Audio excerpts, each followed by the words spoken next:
खून से लिखी दास्तान है, इतिहासकारों के मिटाने से मिटेगी नहीं। क्या हो अगर मैं कहूं कि एक राजा था जिसने जीतते जीतते भी खुद को हारने दिया। क्या हो अगर मैं बताऊं कि जिसने मुगलों की सबसे ताकतवर सेना को सालों तक घुटने पर रखा और उसी ने एक दिन खुद अपने हाथों से अपनी प्रजा के लिए तलवार नीचे रख दी। ये कहानी है उस फैसले की जो इतिहासकार में हार जैसा दिखता है, लेकिन असल में वो सबसे बड़ा बलिदान था। महाराणा प्रताप की मृत्यु के बाद पूरा हिंदुस्तान कांप उठा और अकबर ने राहत की सांस ली। उसे लगा कि अब वह पूरा मेवाड़ अपनी मुट्ठी में कर लेगा, लेकिन उसे नहीं पता था कि असली तूफान अब आने वाला है। एक ऐसा शेर जिसने पहाड़ियों को अपनी ढाल बनाया और जंगलों को अपना किला और मुगलों को उनके ही खेल में हराया। सालों तक युद्ध चलता रहा, मुगल सेना थकती गई, टूटती गई, लेकिन मेवाड़ को उसने कभी झुकने नहीं दिया। फिर वो दिन आया जब दुश्मन ने तलवार नहीं बल्कि भूख, आग और मासूमों की चीखों पर हमला किया और तब एक राजा को चुनना पड़ा, अपना स्वाभिमान या प्रजा की जान। ये कहानी है उस फैसले की जिसने इतिहास बदल दिया। ये कहानी है महाराणा अमर सिंह की। वीडियो को अंत तक जरूर देखना, क्योंकि जो सच्चाई आप जानने वाले हैं वो शायद आपको सोचने पर मजबूर कर देगी कि क्या वो हारे थे या सबसे बड़ी जीत उन्हीं की थी। हम सब महाराणा प्रताप को अच्छे से जानते हैं। ये वो नाम है जो कभी मुगलों के आगे नहीं झुका, लेकिन सन 1597 में जब प्रताप की आंखें मूंदी तो पूरा हिंदुस्तान सहम गया।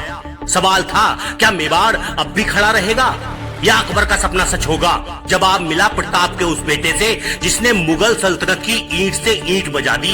यह कहानी है उसी शेर महाराणा अमर सिंह प्रथम की। 19 जनवरी 1597 मेवाड़ के लिए यह केवल एक तारीख नहीं बल्कि एक युग का अंत था। महाराणा प्रताप का निधन हो चुका था।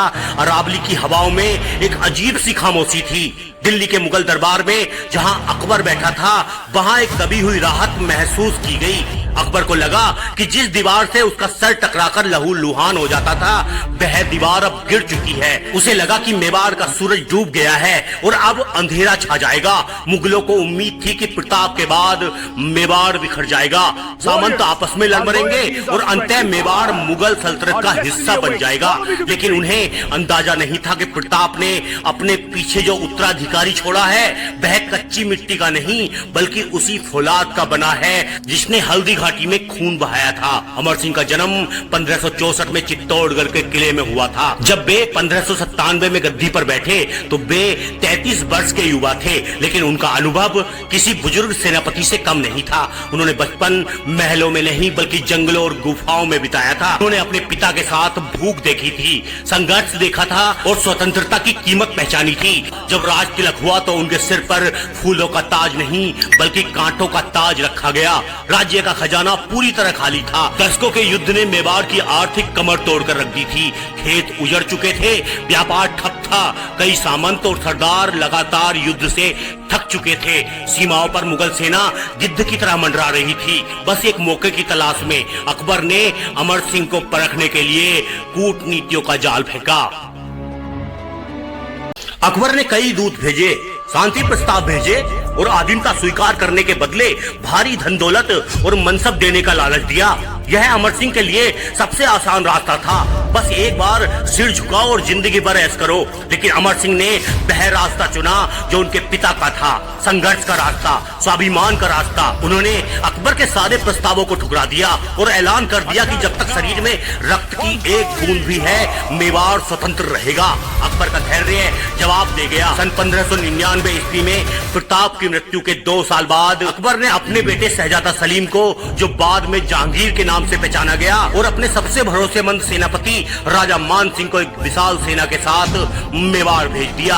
उनका मकसद साफ था, मेवाड़ को पूरी तरह कुचल देना। मुगल सेना टिड्डी दल की तरह मेवाड़ की ओर बढ़ी, लेकिन अमर सिंह तैयार थे। उन्होंने खुले मैदान में लड़ने की गलती नहीं की। उन्होंने अपनी सेना को पहाड़ियों और संकरी घाटियों में तैनात कर दिया। उठाला का युद्ध और अन्य झड़पें गवाह हैं कि कैसे अमर सिंह के नेतृत्व में राजपूतों ने मुगलों के दांत खट्टे कर दिए। अमर सिंह ने मुगलों की रसद लाइनें काट दी। सलीम ने बहुत कोशिश की लेकिन मेवाड़ के दुर्गम रास्तों और राजपूतों के अचानक हमले ने उसे आगे बढ़ने नहीं दिया। अकबर ने अपनी जिंदगी के आखिरी सालों में पूरा जोर लगा दिया, लेकिन वह मरते दम तक मेवाड़ को झुका नहीं सका। 1605 में जब अकबर की मृत्यु हुई तो उसके दिल में एक कसक थी, मेवाड़ अभी भी आजाद था। 1605 में अकबर के बाद जहांगीर मुगल बादशाह बना। जहांगीर के लिए मेवाड़ जीतना केवल एक राजनीतिक जरूरत नहीं थी, बल्कि एक निजी जिद और एक प्रतिष्ठा का प्रसन्न बन गई थी। वो अपने पिता के अधूरे सपने को किसी भी कीमत पर पूरा करना चाहता था। उसने कसम खाई कि जो काम अकबर महान नहीं कर सके वह उसे पूरा कर दिखाएगा। जहांगीर ने गद्दी संभालते ही मेवाड़ पर हमलों की छड़ी लगा दी। 1605, 1608, 1609 मुगल सेना लगातार अंतराल पर मेवाड़ पर चढ़ाई करती रही। जहांगीर ने अपने बेहतरीन से बेहतरीन जनरलों को भेजा, कभी परवेज के नेतृत्व में, कभी महाबत खान, कभी अब्दुल खान। एक के बाद एक मुगल सेनापति आते गए। उनके पास तोपखाना था, बारूद था और लाखों की सेना थी। लेकिन अमर सिंह एक बहुत ही चतुर रणनीतिकार थे।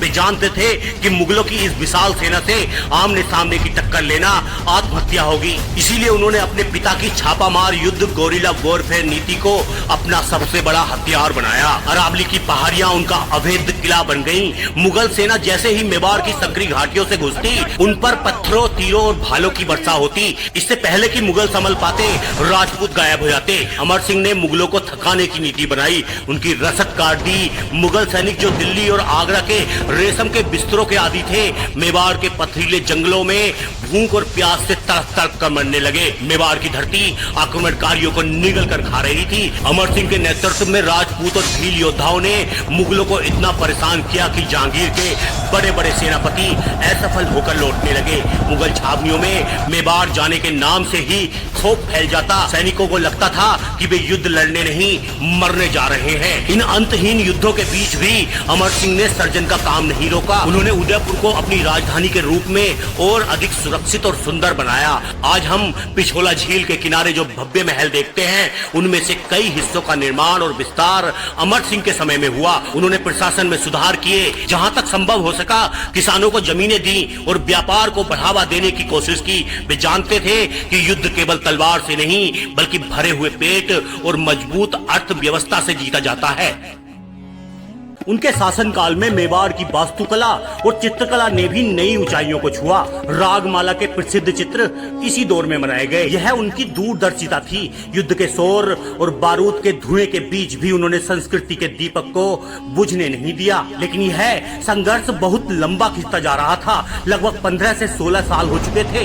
लगातार युद्ध होते होते 13 ईस्वी में जहांगीर ने अपना धैर्य खो दिया। उसने अपना आखिरी और सबसे खतरनाक पत्ता फेंका। उसने अपने बेटे खुर्रम, जो कि बाद में शाहजहां के नाम से मशहूर हुआ, को एक विशाल सेना और ताजा दम सेना के साथ मेवाड़ भेजा। जहांगीर खुद आजमेर आ गया ताकि वह युद्ध पर नजर रख सके।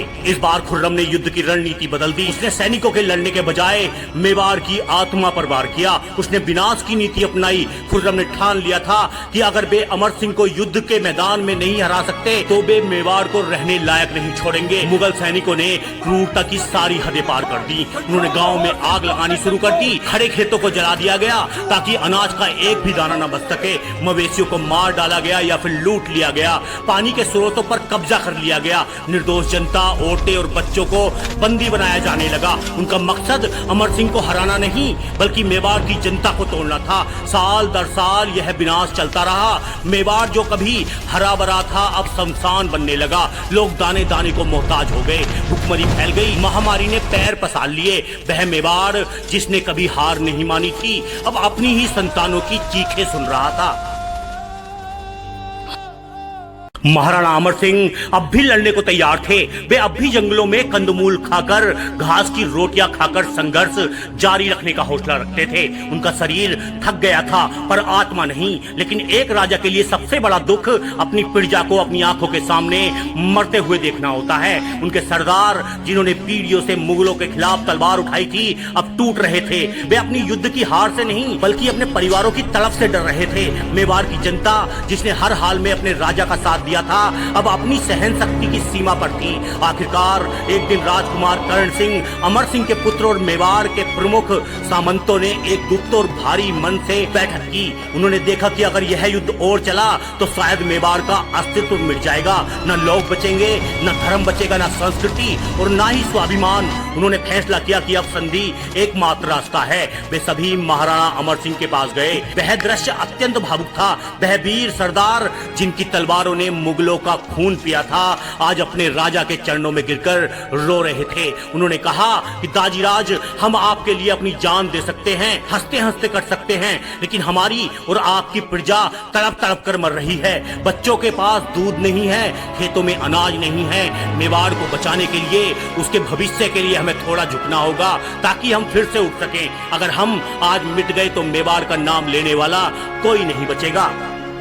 अमर सिंह का दिल टूट गया। जिस स्वतंत्रता के लिए उनके पिता महाराणा प्रताप और उन्होंने पूरा जीवन अपना सुख चैन सब कुछ न्योछावर कर दिया था, उसे बचाने के लिए आज एक कड़वा घूंट पीना पड़ रहा था। एक योद्धा पिता और एक गहरे जिम्मेदार राजा के बीच का यह द्वंद्व बहुत गहरा था। वे जानते थे कि इतिहास शायद उन्हें गलत समझेगा, शायद उन्हें कमजोर कहेगा, लेकिन अंततः अपने अभिमान को किनारे रखकर केवल अपनी प्रजा के लिए, अस्तित्व के लिए ना चाहते हुए भी उन्होंने संधि की अनुमति दे दी। और यह उनकी हार नहीं थी, यह एक पिता का अपनी संतान के लिए सबसे बड़ा बलिदान था। 5 फरवरी 1615 गोमुदा में मुगल और मेवाड़ों के बीच संधि हुई, लेकिन यह कोई साधारण आत्मसमर्पण नहीं था। मुगल बादशाह जहांगीर, जो पूरे हिंदुस्तान का मालिक था, उसे अमर सिंह की शर्तें माननी पड़ी। अमर सिंह ने साफ कह दिया कि समझौता सम्मानजनक होगा। पहली शर्त, महाराणा अमर सिंह कभी भी मुगल दरबार में पेश नहीं होंगे। यह एक बहुत बड़ी बात थी, क्योंकि हर राजा को बादशाह के दरबार में सिर झुकाने जाना पड़ता था।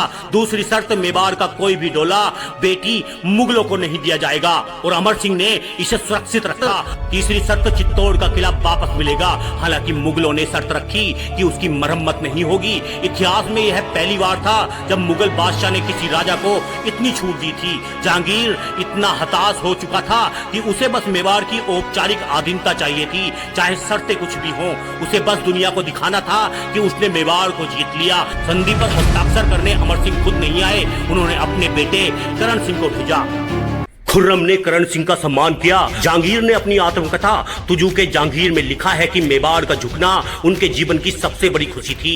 यह पंक्ति साबित करती है कि मेवाड़ ने मुगलों को कितना तड़पाया है। संधि हो गई, मेवाड़ बच गया, शांति लौट आई। जो खेत जल रहे थे वहां फिर हल चलने लगे, जो मंदिर सूने थे वहां घंटियां बजने लगी। लेकिन महाराणा अमर सिंह के अंदर का योद्धा यह सहन नहीं कर सका। उन्हें यह संधि अपनी आत्मा पर एक गहरे घाव जैसी लगी। उन्हें लगने लगा कि उन्होंने अपने पिता प्रताप के वचन को तोड़ दिया है। इस आत्मग्लानि ने उन्हें भीतर से तोड़ दिया। उन्होंने संधि के तुरंत बाद राजपाट सब कुछ त्याग दिया। उन्होंने अपने पुत्र करण सिंह को गद्दी सौंपी और स्वयं उदयपुर के महलों को हमेशा के लिए छोड़ दिया। वे उदयपुर से दूर नकोची नाम के स्थान पर एक साधारण कुटिया में रहने लगे। न राजसी ठाट बाट, न दरबार, न सेवकों की भीड़, बस खामोशी और अपने पिता की यादें। वे दिन रात यही सोचते कि क्या उन्होंने सही किया, क्या कोई और रास्ता था।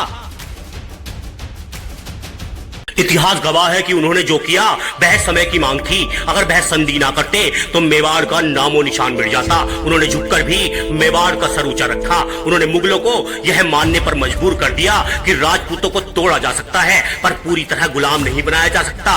5 साल तक एक एकांतवास और उदासी में जीने के बाद 26 जनवरी 1620 को 56 वर्ष की आयु में इस महान योद्धा ने अपनी अंतिम सांस ली। उनका शरीर थक चुका था, लेकिन उनकी आत्मा अंदर तक स्वाभिमानी रही। उनका अंतिम संस्कार आहड़ में किया गया, जहां आज भी उनकी भव्य छतरी मौजूद है। उसे महासतिया कहा जाता है, जो उनकी महानता की गवाही देती है। महाराणा अमर सिंह का जीवन केवल युद्धों की कहानी नहीं, यह कहानी है एक पुत्र के कर्तव्य की, एक राजा के त्याग की और एक योद्धा के स्वाभिमान की। उनका बलिदान हल्दी घाटी के युद्ध से कम नहीं था। जहां प्रताप ने घास की रोटियां खाकर स्वतंत्रता बचाई, वहां अमर सिंह ने अपने स्वाभिमान का विष पीकर मेवाड़ की प्रजा और अस्तित्व को बचाया। आज हम उदयपुर की झीलों में अपनी परछाई देखते हैं या चित्तौड़ की पुरानी दीवारों को छूते हैं, तो हमें याद रखना चाहिए कि इन पत्थरों में महाराणा प्रताप का रक्त है तो अमर सिंह का त्याग भी है। यह वो नींव है जिस पर आज का राजस्थान गर्व से खड़ा है। इतिहास अक्सर संधियों को हार मान लेता है, लेकिन अमर सिंह ने झुककर भी मेवाड़ का सर ऊंचा रखा। आपको उनका कौन सा रूप पसंद आया? वह योद्धा जिसने मुगलों को सालों तक दौड़ाया, या फिर वह राजा जिसने प्रजा के लिए अपना सब कुछ त्याग दिया? कमेंट में जरूर बताएं। और ऐसे ही अनसुने वीरों की कहानी सुनने के लिए वीडियो को लाइक करें और सब्सक्राइब करें। जय हिंद, जय मेवाड़।